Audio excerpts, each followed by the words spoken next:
don't know if you can tell. There are a bunch of buzzards. Here they come. There they go. In that dead pine tree. They can smell the despair. It gets them salivating. What's going on, guys? Welcome back to the channel. I am going to try something a little different going forward for a little bit. I'm in Betty White. We're headed back to the sawmill site. I'm going to try to cut down some trees today. I have a few that have already been cut down that are ready to go in the mill, but I don't have any laying. The ones I've cut, I've already pulled out. So we're going to go cut some more.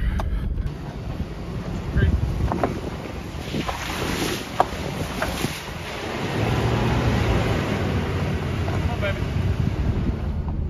All right, we made it.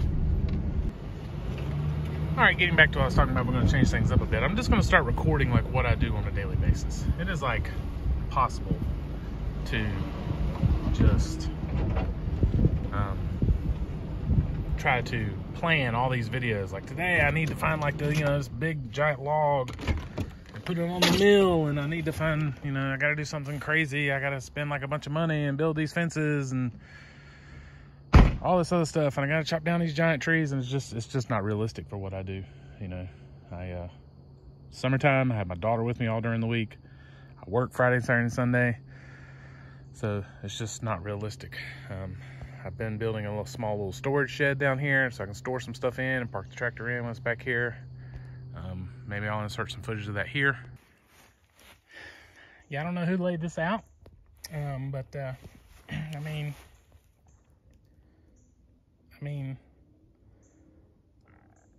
mean, Ray Charles could see that that's, I don't know what happened. We're not here to play a blame game, okay? There's a lot of people here to blame.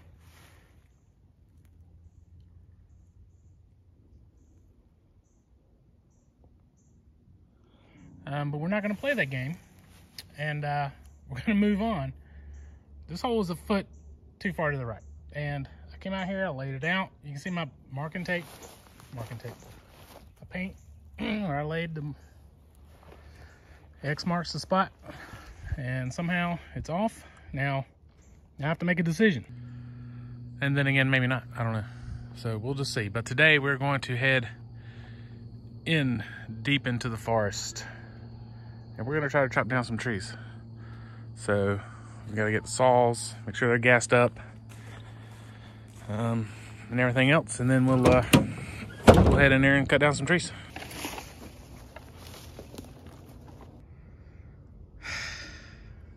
Yeah, I got one fell, dropped it, but when I dropped it, I wasn't recording. I was like, let me get my warmed up and let me get one cut down, then I'll film another one. But as I was cutting this one, it fell where I wanted it to fall, but I did a back cut, and I had wedges on the back. And then I was cutting my falling wedge on the front side. Well, it started to fall, and before I could get my saw out, it pinched my blade and twisted my blade. It's kind of hard to tell, but it's definitely twisted, so I'm done with that for today. But what I can do is get the Husqvarna out.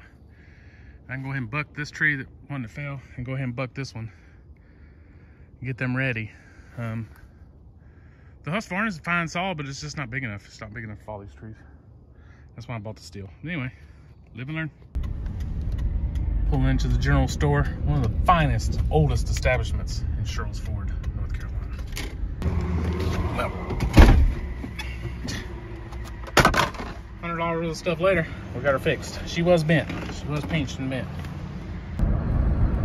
And I went in there, I was like, hey, I said I bent this blade. I said I need a new blade, possibly chain. And the guy at the front counter was looking at it. He's like, you can't bend these blades. He's like, these blades are flexible steel. You can't bend them. I was like, man, so I'm telling you, it was working fine before. I saw it get pinched and twisted. Now it don't work.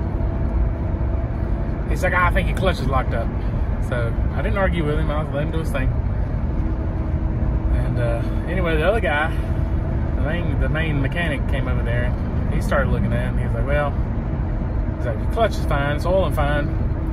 He took the bar off, you could look down it and see about 2 inches back from the end, it had about a 5-6 degree bend in it. So anyway, I bought an upgraded bar that takes the bigger 63 gauge chain.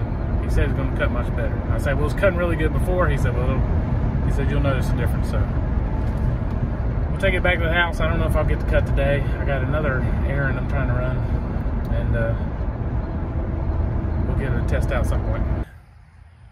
I got a backpack sprayer. Backpack sprayer? I got the backpack sprayer on now. Spraying the driveway. There's like no wind today. It's gonna be super hot, but it's a good time to spray when there's no wind. I was either gonna have to spray it or mow it. I chose to spray it.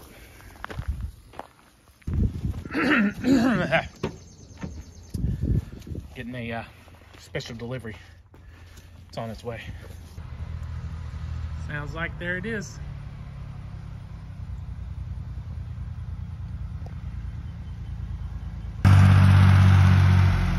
All right, there's the new drum mower. My neighbor's getting out of the hay business, so I bought his drum mower. I've been looking for one for a while. Nobody's ever selling one. So I saw he was gonna sell it. I said, I want it. I've used it when he first got it. How long ago was that? 3 years ago? He ain't had long. We brought it up here and tested it out. So I know what it can do. There it is.